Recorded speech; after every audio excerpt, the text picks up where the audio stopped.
empowers small business owners to collaborate anywhere with incredible battery life and powerful performance. Reduce downtime by 50% and boost productivity with 4 times faster when you refresh to new Dell PCs featuring Intel Core processors. Visit Dell.com/radio.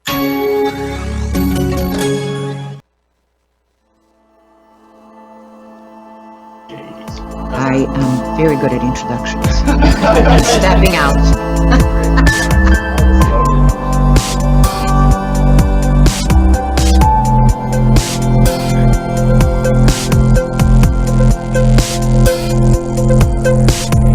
Ladies and gentlemen, you're now listening to the beginning of Unlimited Younger Life.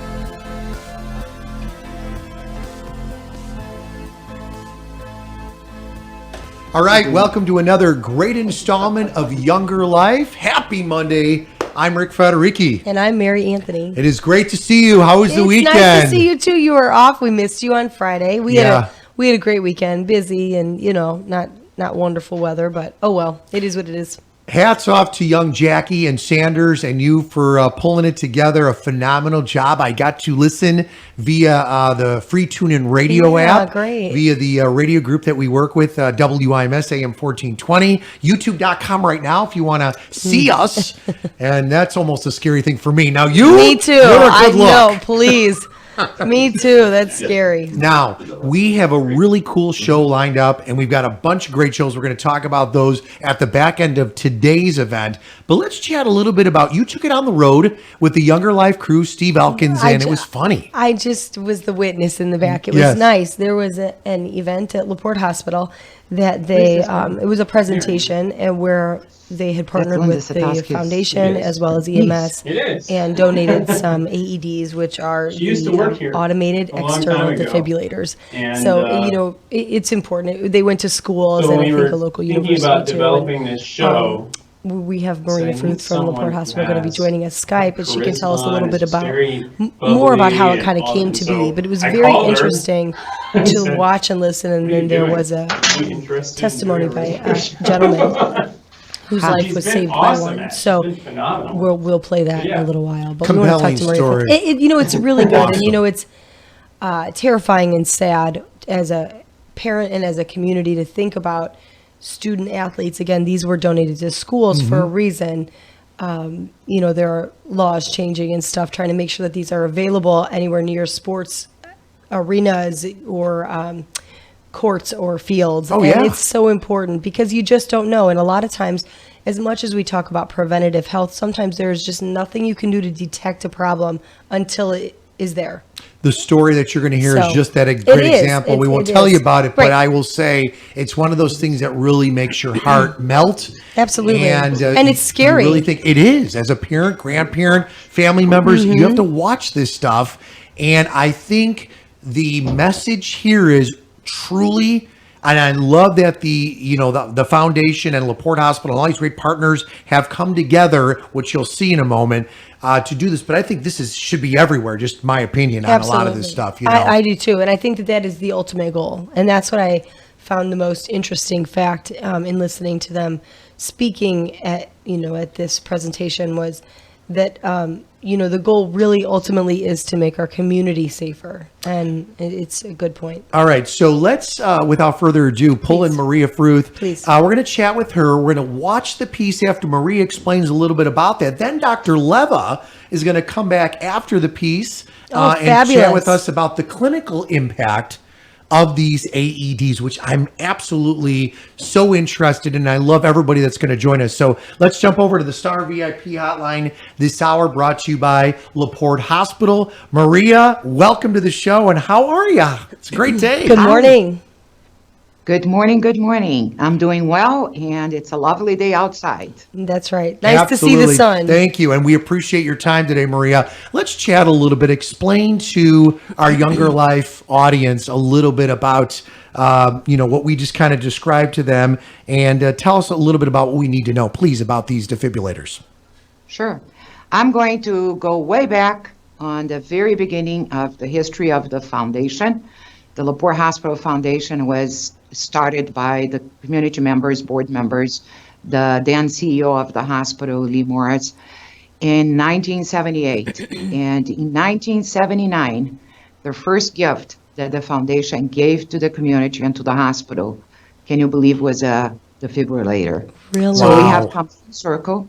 For all those years, we have had great interest in assisting the hospital and the community, making sure that we do have all the resources available for anything related to your heart. We say it in a more simplistic way because it's a little easier for the community to understand. We have had a heart fund, and that translates in all the different efforts from the cardiovascular to the athlete, that we are concerned about making sure that they have AEDs available in schools.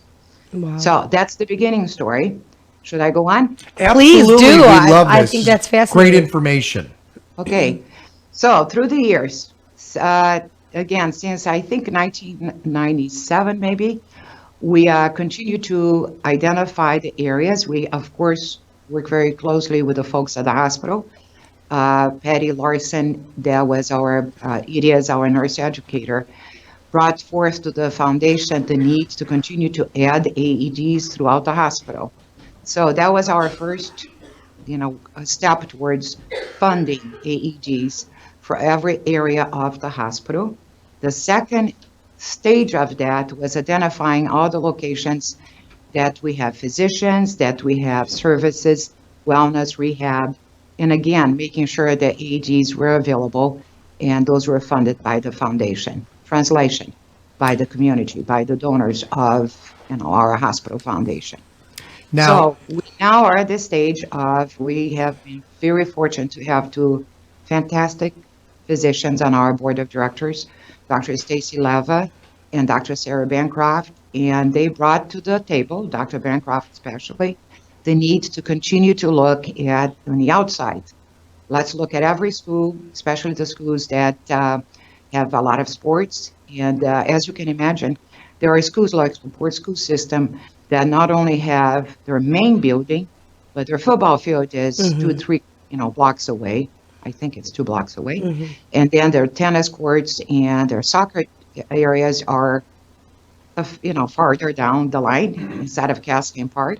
So there is a need to just have several AGs. It's not just having one, because the goal here is to have one within 3 minutes of every one of those major areas that are hosting events, from your civic auditorium to your sports arena to your major, stores Right. that a lot of people go to. And through the research, actually, I learned a fact that's quite interesting. Golf courses are one of the areas that we should really focus on. that's an Yeah. awesome point. Yeah. With you. So lots of needs, and we have been trying to identify through the years, and very fortunate to have been able to just purchase several. We just had the celebration of 10 AEDs to 7 different schools. Yes. What was the Fantastic. what was the response on that, Maria, from the schools and the parents and the businesses, those that were able to get that, the 7 schools out of the 10? What was the response on that? I'm sure it was awesome, but I just would love to hear your insight on that, if you wouldn't mind. All of them were very excited. All the schools were very excited. And of course, I haven't heard from the parents directly, but being a parent myself of 3 young men that played several sports, throughout their school years, I would have been delighted that this is something we're paying attention to. And Absolutely. as an example, my son that was a runner for cross country and track here in LaPorte, we had an incident in Valparaiso at one point several years ago. And I was delighted that they happened to have an ambulance close by at a cross country meet.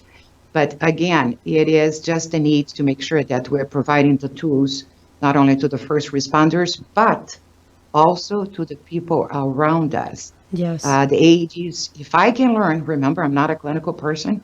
If I can open one and just follow the instructions, I am sure anyone else can do it. That's a great point. And that is a very simple procedure, and they talk to you. And the value of having them available so the community can help the community is very important. That's a great point about the training. That's what I would like to know, Maria. Is this a situation where all of the coaches will be trained to use, or is this where the school trainer, I know a lot of schools have athletic trainers, will they be the ones that are trained and then they can teach coaches? How does the training work with that? Dr. Bancroft has created a plan, which Dr. Leva will be speaking of, Oh, okay. of education. That's extremely important. And yes, you're correct on that. The athletic trainers in the different schools hopefully will be, not only teaching the students under them, but also the coaches. And there are different ways of approaching this. And they have a plan of action to make sure that people are exposed and know the location of each one of those AEDs. Very because important. it doesn't help to put something on a wall and not touch for years. What about your battery? How to maintain is extremely important. Right. How to make sure that people are aware of the location. And, that's why we also work with the EMS. This collaboration has been very helpful to all of us. And the EMS in the community is incredible to be able to assist us in identifying not only locations where they are, but also collecting all the information that we need as the new AEDs come into place and kind of standardizing, the approach throughout the LaPorte County. Well, thank you. But yes, Dr. Level talked to you a little bit more about, the collaboration and the training and, again, the need for the different areas to have the AEDs and why. I'll let her do that part, okay? That sounds great, and I appreciate that discussion that will come too. Before you tell us where these went, could you tell us how the schools were selected? How were they chosen to receive one? That's a very good point. The schools were selected through Dr. Bancroft and athletic trainers' efforts. They identified, well, first of all, the inventory, all the AEDs in a particular school that we have athletic trainers, and they brought back to the group. We have a group that meets every so often to identify the needs and to make sure that we're procuring the appropriate AEDs. So they brought back the locations that they felt needed to have one. Okay. So I'll read it so I don't skip one of the schools. Okay. LaPorte High School is receiving one. New Prairie High School actually, I think, received 3. And North Judson, Westview High School, Knox, South Central, Purdue North Central, and Indiana University Northwestern. Those are places that we have athletic trainers associated with LaPorte Hospital. And after the inventory, they identified the host. It could be that they do have some, I'm not aware of how many they have. Right. But that inventory is put together purposely to be able to say, you remember my example of LaPorte school system. You may have inside of the building, but that building is enormous. And the goal is to have one, inaccessible within 3 minutes of a need. Hopefully we're never going to need it, but better to be prepared than to be sorry. So, Absolutely. Yeah. and once they identify the locations, that's how they suggested. And we selected the 10 that we bought this time. I see. It's great. I was going to throw out there too. You had mentioned golf courses, and I could, as soon as you said that, I'm like, wow, that is something that would be definitely needed because there are so many men and women and families that are out there, doing different things like that. Is there going to be, as we move through the next several years and as we move towards, the future, is there going to be potentially more added to the area? Like, is there going to be a list every year of like X amount of people? Is that the goal, Maria? Or how would that work? Could folks help out and sponsor these or donate? How would that work? Well, we have a very ambitious plan. The plan starts by identifying where are the AEDs throughout the community. And if you go to the EMS website, there is actually a form in there. If you happen to be, let's use the example of a daycare center, and you have one in your facility, or a manufacturer or an office, that you feel that there is a need to have. If you have one, please go to the EMS site and make sure that we're, quote unquote, registering your AED. So the first responders know where they are. The community is alerted to locations, and it helps us to identify the locations that are open, not covered. So Dr. Lava will talk to you about a plan that we're hoping it, will come to fruition very quickly here.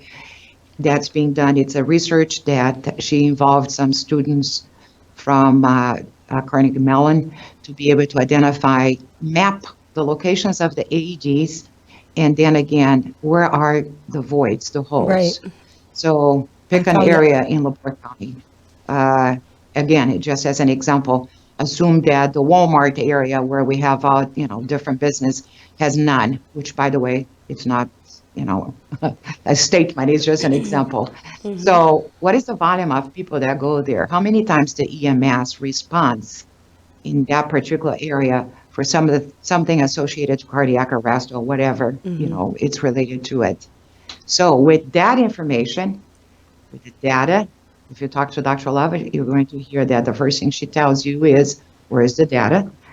We'll be able to fill those holes throughout the community and continue this program to one day say, wow, LaPorte County is completely covered. Mm-hmm. And we're very proud that we have been able to bring everybody around the table to do so. And yes, you can continue to donate, be an annual gift to the LaPorte Hospital Foundation. You could specify that you would like to send that to the Heart Fund. Mm-hmm. You can participate in some of our different events. There are many different ways that you can support the foundation. And again, it's my old saying, I use it every so often, it takes the whole village. Mm-hmm. This is a great example of it takes the whole village. It certainly does. It certainly does. Thank you so much. I actually was at the celebration, the event, and I really enjoyed that talk and thought it was moving and very important. So thank you so much, Maria, for joining us. Thank you, Maria. You're welcome. After, I leave, if Dr. Love is going to come and talk to you guys. Fabulous. For a few minutes, okay? We appreciate that. Thank you so much. See you at Tour de LaPorte. We love you. Hey, I'll see you at the Tour de LaPorte. Go online and sign up. That's right. You got it. Thank you so much. So Thank you. Bye-bye. Bye. So before Dr. Leva comes on, should we go ahead and play the testimony testimony I was talking about? Yeah, let's do this. And then, of course, here on Younger Life. So youtube.com, if you want to scope it out, we've got the podcast. But this is the piece that Maria was just describing, of course. Right. They had a gentleman Mary Anthony was there. Yeah, at the event that kind of told his first account of his story that happened. And his life was saved by an AED, so it's important, and I think it does it perfectly. So, Jackie, would you mind if we could go ahead and start it? Good deal. Thanks. Awesome. Thank you. It's good to see you all here today. I just wanted to take a moment before we get started to ask everybody to think for a second. As we all sit here, our hearts are beating without us really even feeling it. It's just happening on its own. Our hearts are ticking 24/7 to keep us moving. And a lot of times we don't even think about it. So before we get started, I'd like to ask everybody just to take a quick moment and answer this question for yourself silently. What is the reason for your rhythm? I know the reason for my rhythm. It's my family, it's my friends, it's the great outdoors, it's pizza. I live for pizza. But for the most part, we all have a reason why we're here, and I think that's really the whole purpose of this collective and why we're here today. As you think about the reason, I'd like to invite you to visit the little education table that you passed on the way in. There's something out there called a free Heart Cart screening coupon. The Heart Cart is our community's most comprehensive, most profound way to screen for cardiac disease and possibly greater chance for sudden cardiac death. It is, with support of the foundation, 100% free to the community. If you haven't done one, I would encourage you to try one out. It's quick, easy, and painless. It is conducted by the highly skilled professionals of our Heart and Vascular Center. And again, it is our most profound tool for really eradicating sudden cardiac disease here in our community. So please do check out the Heart Cart, pass it along to your friends and family if you've already had one yourself. So next I'd like to introduce someone who many of you may know from his role as account executive at one of our community's most beloved community newspapers and printers. It's the Beecher. I've known Drew White since sometime, I think, in the 1990s when we worked together in the newspaper industry. And even though he's an IU fan, I still have a tremendous amount of respect for Drew. It is a long-standing rivalry, and I still respect him for it. But I especially, for agreeing to share your story publicly about not only how AEDs are important, but also, what having quality care means in our community means to us. So without further ado, I know the reason for Drew's rhythm is here as well as Dr. Matthews. Join him, but Drew White, please join us.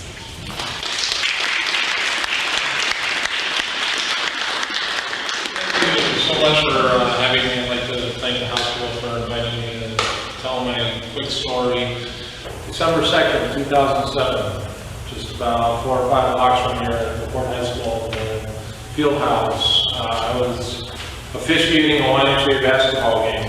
About 5 minutes into the game, I was running down the court, and the next thing I know, I'm on a bed inside the emergency room here in the hospital. Staring up at the light, I've got an oxygen mask on my face, and I'm wondering, did I miss something? And literally, I'm running down the court to laying in a hospital bed. I had fallen victim to sudden cardiac death. I can't account for about half an hour or 45 minutes in my life. It's about the spread of time from the time that I lost consciousness to consciousness. After the fact, I went back and talked to various people who had helped me. There were actually 2 nurses from here at the hospital who happened to be watching their daughters in the game that I was playing with, and basically those 2, along with many other bystanders who all did their various jobs, were able to save me. I was shocked approximately, I believe it was 3 times. They shocked me initially.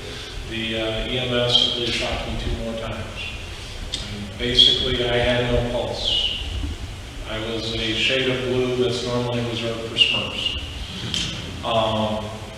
I asked one of the nurses who was now a nurse practitioner here in the hospital, Tracy Blanton. I asked her after the fact, I said, was there at any point when this was all going down that you thought I just wasn't going to make it? And she basically said, well, there were many moments in that half hour that I didn't think you were going to make it.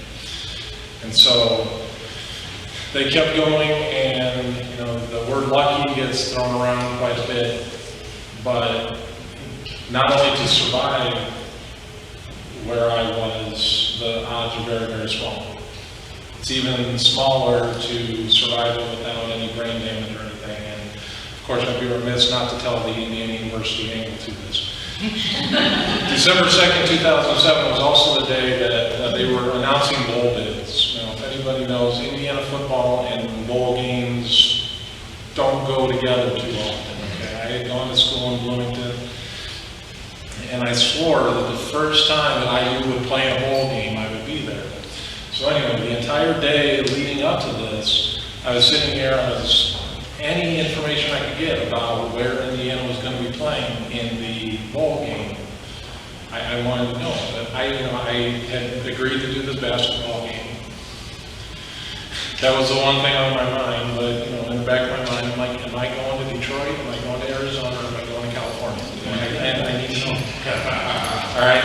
So anyway, I'm laying in the emergency room. They've already told me my wife is there, so I've got the family. My daughter Natalie over here was just shy of 1 year old. I knew that they were there, but I believe there's a protocol that they were going to start asking me questions to kind of gauge, whether there was anything amiss. And they said, "Is there anything that you feel that you need?" And the first words out of my mouth were, "Yes, I need to know where Indiana University is playing in their bowl game." To which the nurse that had the clipboard with the questions just kind of tossed it off to the side, and they said, "He's fine." The cardiologist said, "I don't know where they're going, but the Bears just won by 5. Long story short, in order for me to survive what I went through, my mom actually died under similar circumstances. At one moment, she was laughing. The next moment, I turned around and she was on the ground. We were actually having an open house at our house. I was 13 years old at that point. She never came back. It was about 25 to 30 minutes before there was anyone there that could shock her. I have to believe that was a big difference. I got shocked within a minute or two. She didn't get shocked at all. She didn't make it. She died very young, 52 years old. But, we sit here and we say lucky. You have to admit that being prepared also had a big part to do in me being lucky. The Port Hospital having access to that AED saved my life. And it just goes to show that getting as many of these machines as we possibly can out into the community is only going to help us make more people have the chance to be as lucky as I was. But I think it's a great thing that we're able to do this. I always joke, I'm actually the girls golf coach at Michigan City High School, and so, we always joke about it, and I'm always the resident cardiac patient, but the athletic trainers are always like, "All right, Drew, if you need it, I got the thing," but I always say, "Well, I'm already packing mine," because it was just about a month ago, I was in the arrhythmia center here getting my second defibrillator, so I'm always protecting myself, but I'd like to thank Stacy for inviting me to tell the story today, and thank you very much, everyone, for the work that you're doing to help make our community a safer place. Wow. Unbelievable, the See what- whole story. It is good. And, I love that he points out, it's such a sad story in the fact that his mother died in such a similar So fashion. sad. And he was only 13. But, I love that he says, obviously right in your face, he said, the AED had to be what made the difference. Oh, I have yeah. to, I have to give it credit for that, because he said, with his mother, it was at least 30 minutes before the EMS came for her to be able to be shocked. And a lot of people, unless you know of him, and I knew it was Drew because you and I were chatting, but Drew is a well-known sports writer, sports guy, does events around the area, well-liked, you know what I mean? So he was a he's very young nice guy. And it dude. was so cute. He had his daughter there with. And, Awesome. And Awesome. it's just, that is very scary.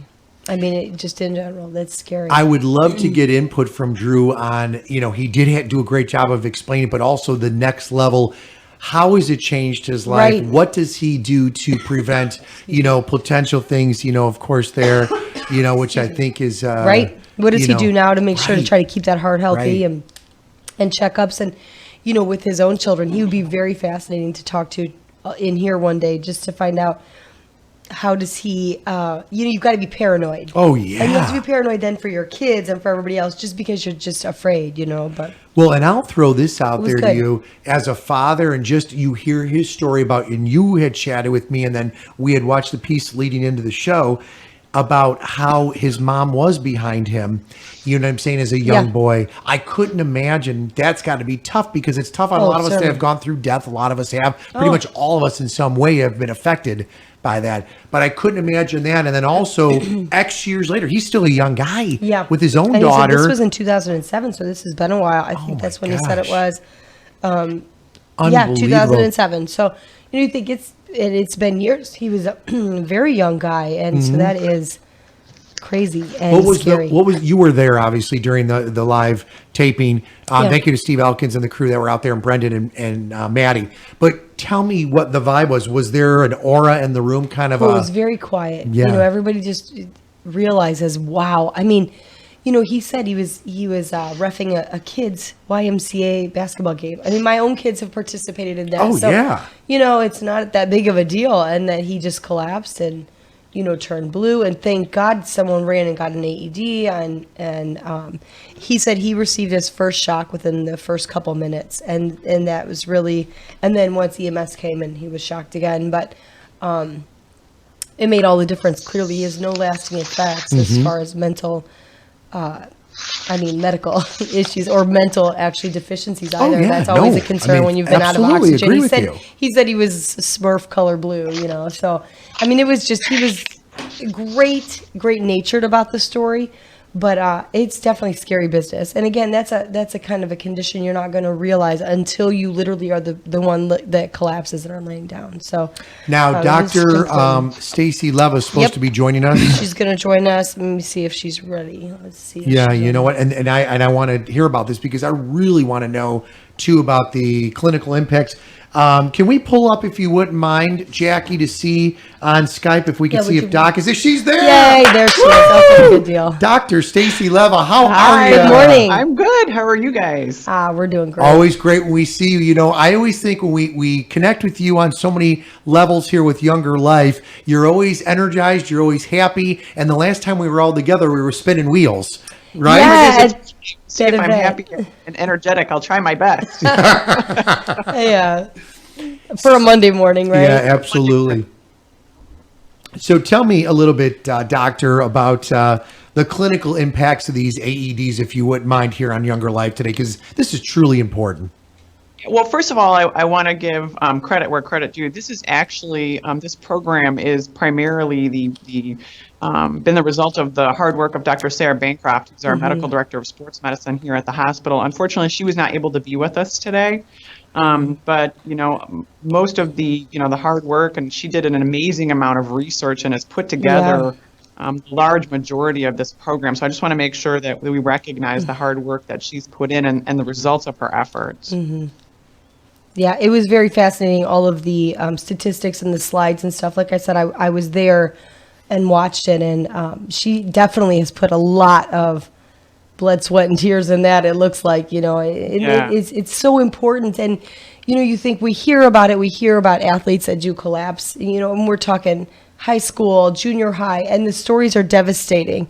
And it was so interesting to me to be there and hear you speaking and hear Drew speaking, Mr. White, and find out not only are these being donated, you know, as the partnership with the hospital, the foundation, and EMS, but I loved the fact that the EMS is plotting out where they are, where AEDs are in our community, and as well as tracking where the 911 calls related to cardiac events are.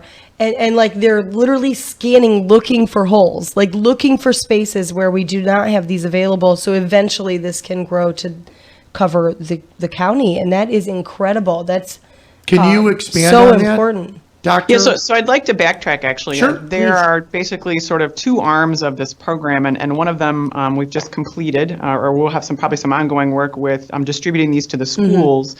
And my understanding from talking to both Dr. Bancroft and Maria is that was the result of a very tragic event. There was an event with a sudden cardiac death in a young athlete here in LaPorte, I believe in 2013. And after that, there was an effort made on the part of the cardiology department here and then also sports medicine to provide screenings in the community for risk factors for things that would lead to sudden cardiac death.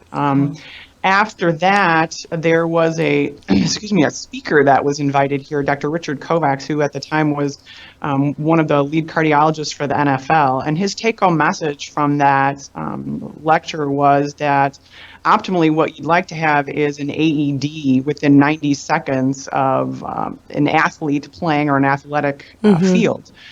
And so after that, Dr. Bancroft, she has the athletic trainers within the schools. They started looking for, where are these AEDs in our community?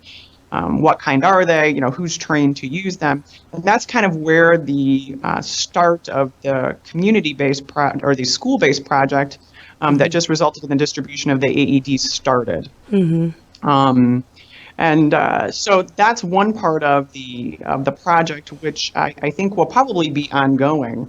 The second part of the project was outside of the schools, where else would these AEDs be of use? And so one of the things that you want to do is have them obviously in areas where there are large densities of people, large areas where these things could be put into use. And so one of the things that I did, actually, I had done some graduate work at Carnegie Mellon, and I had seen a project where they had worked with local EMS to map 911 data to figure out where to put these AEDs where they most likely would be of use, because again, they are, a resource, and we want to put them into the hands of people that most need them. Absolutely.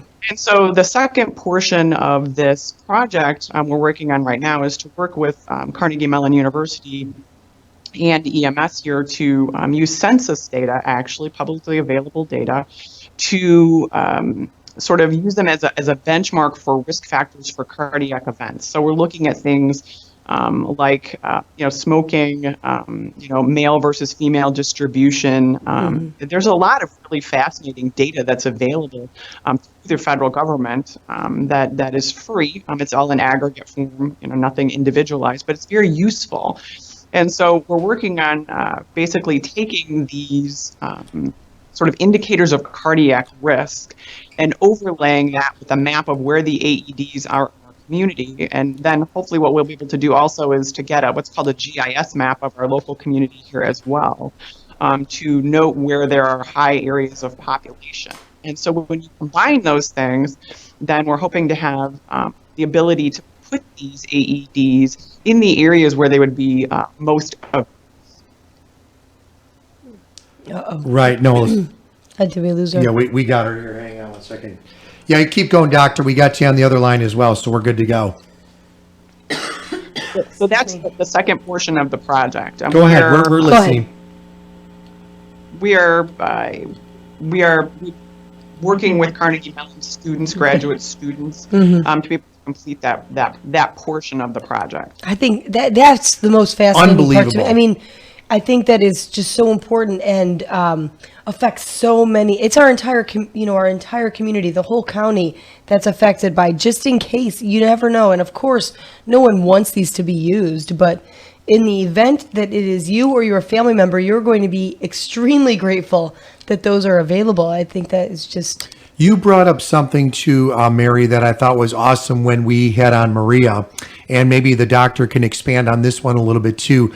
People listening right now, texting in, folks wanting to know, okay, so these are out there. What a brilliant idea. Whoever came up with the concept to look at where the biggest areas are of need, basically, for lack of a better word. But then also, how do we work these contraptions? Yeah, the training. What is the training of this? And is it hard, doctor, or no? These machines. Actually, Maria and I were kind of reminiscing when we were taking the break there. She was telling me that the first one they bought, it sounds like, was rather large. This was back in the late 1970s. And these that we gave out on May 4th are, oh my gosh, what do you think? Maybe about the size of they're small, small purse. I mean, they're very tiny. They're very light. Wow. And they're very easy to use. That's one of the things when we talk with community members and community events, is not being intimidated of that and thinking, oh my gosh, I can't do this. You can, they're very easy to use. They, when you open them up, typically there's a picture on the inside lid that shows you where to place the pads. The pads are large. Nice. Angles are very easy to put on. And the machine tells you what to do. It literally talks you through how to use it. Again, it's very easy to use. Wow.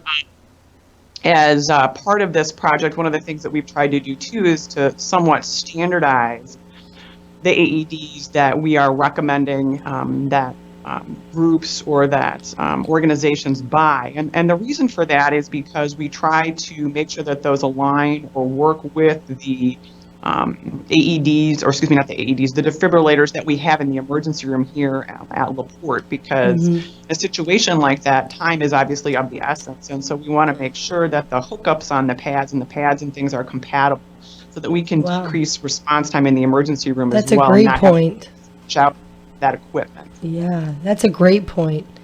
I'm curious to know, this is a strange question, I realize, but No strange questions, if Mary for Anthony. some reason someone tried to put them on someone and shock them, I think of kids. I know they shouldn't be able to just get to it, but whatever. If somehow they did and put them on someone, would that kill someone that was not typically in what cardiac? happens is the machine, so I'm just going to give you an example. So when you put the pads on someone, what happens is the machine actually does a reading, and it tells you whether or not there's a shockable rhythm. So it will only disperse or give out a shock if the rhythm is appropriate. For that in that situation. So that's a built-in safety feature. I love that. I was concerned thinking, we need these readily available. I joked that after I came to the event where they handed them out and listened, I joked that I would like one I said,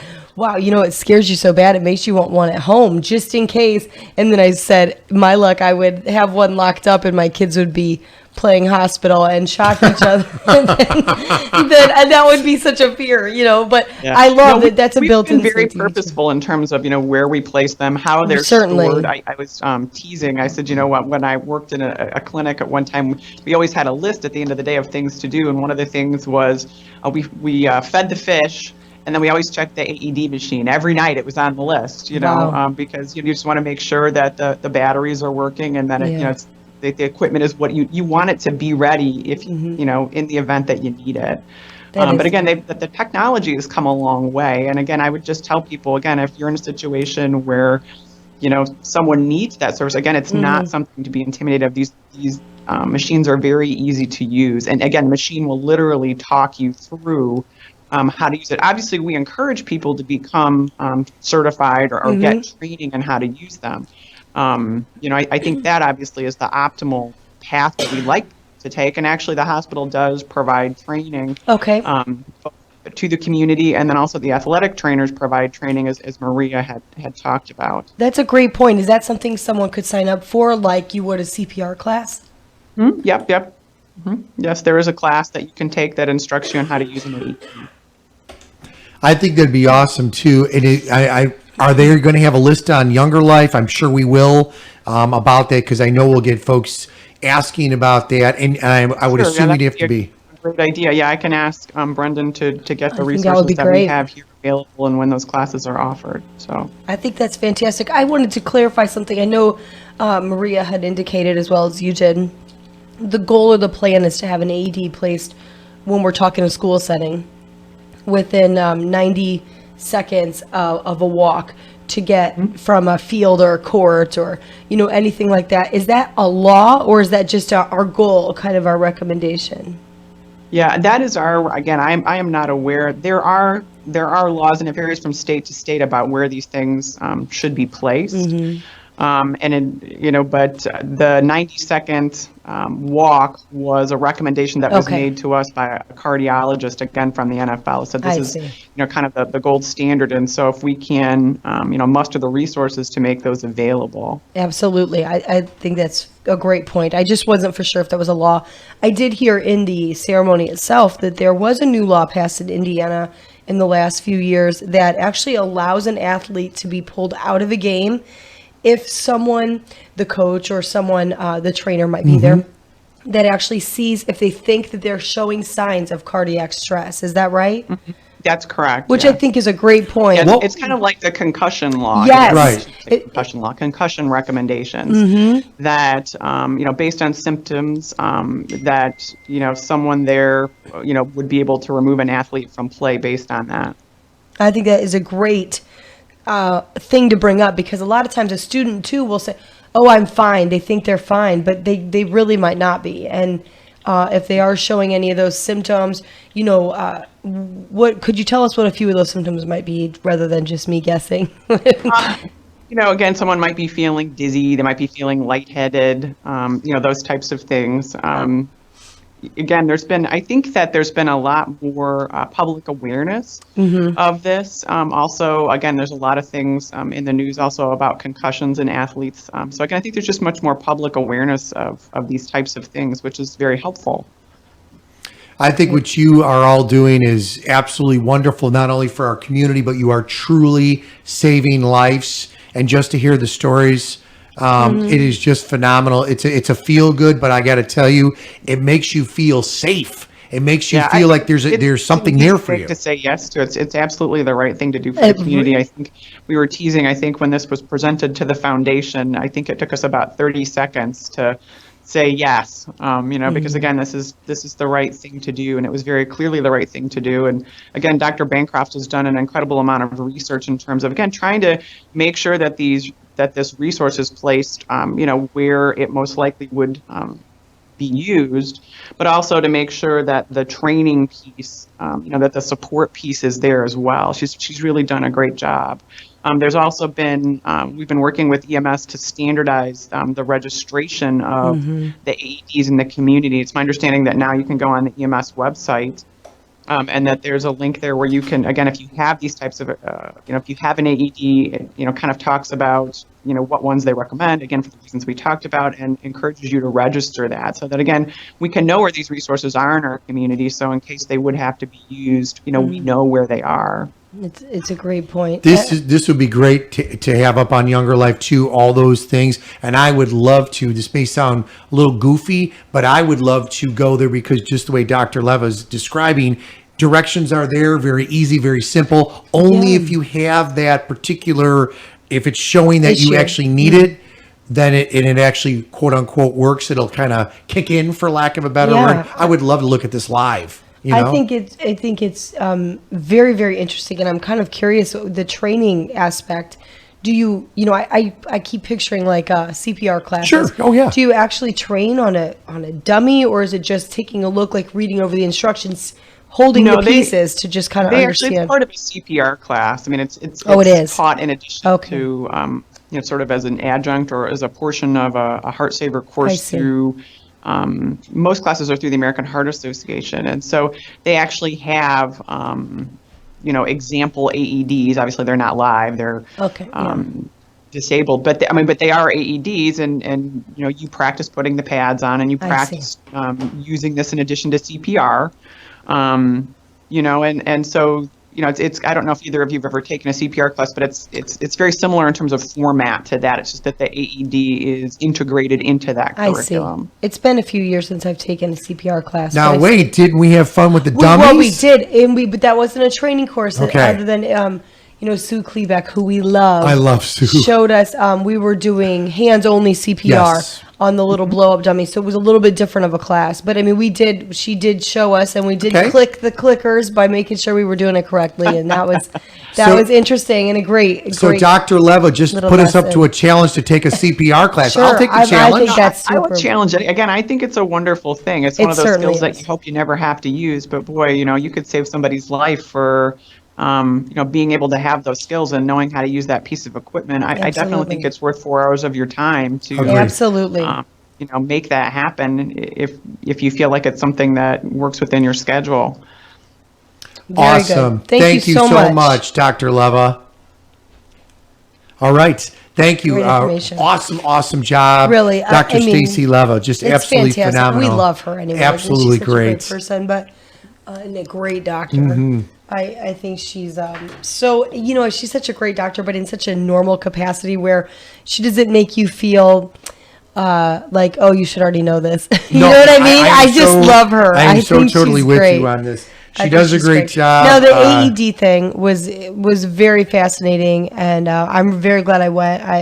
Just Mr. White's story alone was pretty compelling reason to do this, but it is good. It was a good show, important information to get out there, and not only that, I realize they don't do it for these reasons, but it's important that we recognize how amazing of the fact is that these entities are partnering to put these out there. I realize it is the right thing to do. That's why they're not looking for really the recognition, but it's important to say still. I think that's incredible. And it could be your child that's saved or my child that's saved, or if it is in a store, once we get to that point, I can't imagine how grateful you would forever be to just have that there, even if it is used that one time only forever. I'm Who all about cares? it. I think it's great. So, All right, one of the things I want to very throw out there, very good information. and thank you, by the way, for all that you have done, and thanks to Steve and Brendan and Maddie and Dr. Dr. Leva, and Dr. Bancroft, Maria. really, Maria too. Yes, All these thank people you. are just great folks. We absolutely love them. Okay, so Jackie had emailed us earlier on and said that the weather is putting a cramp on her challenge, certainly. but on the brighter side, she made the Younger Life chicken salad, which I thought was yum. That's what she said. So that's they something very, have very cool. YoungerLife.org. Yes. Has a whole thing on healthy recipes, and every recipe that I know that people have tried has been fantastic. So there's a few on there that I'm dying to make. Absolutely agree. What would be the one that you would The like mushrooms. to try out? They have a mushroom that just A shroomy? Like, what are you It's a taking, the stuffed caps? mushroom. I'm going to actually tell you exactly what it's called. I'm going to pull it You up. do that because one of the challenges that you had said to me about, and I'm just going to throw this out there because we're halfway through the 2-week challenge. Yeah, Was there's the 1 whole week jump left. roping thing. Yeah. And I've been doing it religiously. I like Every jump. day, really? Yeah. I have slacked on my dancing. I What? do it. I do it for fun, but I don't like You and your hubby aren't dancing every day. Oh, I really dance with the kids. We Okay. just dance, even dance around like that, and I love that. I haven't. I was trying to do it on my Wii. There's a thing that you can. Oh yeah, I know my daughter. Okay, Devin there's a loves dance that. game that you That's a can great actually one. called like Just Sweat. Yes. That's what it's called, and so it will play how many songs. So Oh, I was that's trying to great. do that every day. I haven't done that every day. I've done that a couple times, Mm-hmm. but more than that, we just cranked radio and danced in the kitchen typically. Okay. But this is a veggie stuffed portobello mushrooms. The Okay. recipe that I might make this tonight. This looks Okay, I too just good. got that text, that ding Yeah. here on Younger Life made the shrooms fabulous. They look amazing. Fabulous. Look at that, They huh? Look, good. I might have to make those today. They just look so What do you put good. inside of it, though? Are we talking meat? This or are we has talking... one small yellow sweet pepper. Okay. A That red sounds- pepper. sounds good. Zucchini. Okay, so Sounds far all good. good. I like it. Carrot, Love it. celery, garlic, Okay. olive oil. Yeah. Snipped fresh basil, which is one of my favorites. I love fresh basil. I literally could eat it on everything. I love it. Really? Lemon juice, yeah, I love it. Baby spinach, dry breadcrumbs, Parmesan cheese, mushroom caps, and provolone. So yum on every one of those things. Wow. It just looks. They look. That so sounds heavenly right about now. I know. Just so you know. I'm getting a little bit hungry right now. So You know what's looking kind at of these healthy interesting? recipes. Devin made over the weekend this salad that she threw in chicken, grilled chicken, the salad, but she put on there almost like a tomatoey type where she made it in olive oil, stirred it around. I know that she's used it to top off our zucchini spaghetti noodles. Oh, okay. So I know it's good for you because she's very into that Yeah. whole, she's all into all these great Younger Life recipes. But anyway, something fun to try. Absolutely, and they have all kinds of good things up here that look really yummy. Mm-hmm. So definitely, I'd love to hear when people try new stuff. It makes me then want to try something new. All right, I just want to throw out there too, just so you know, here on Younger Life, we got about 30 seconds coming up later this week. Well, it's Ask the Pharmacist. Okay, that's so just gonna this be is great. Ask the Pharmacist on Thursday. Awesome. I do submit those to her. Those questions. I try to start compiling the list to submit any that might be a little bit out of the ordinary Monday or Tuesday. So get us those questions if you have any. I still have some lingering that we haven't gotten to. You see me smiling like a little boy because you know I'm going to be a dork and throw out different things like that. Someone All just kinds of asked stuff. about that. Yeah. Someone was just saying, can I submit some questions?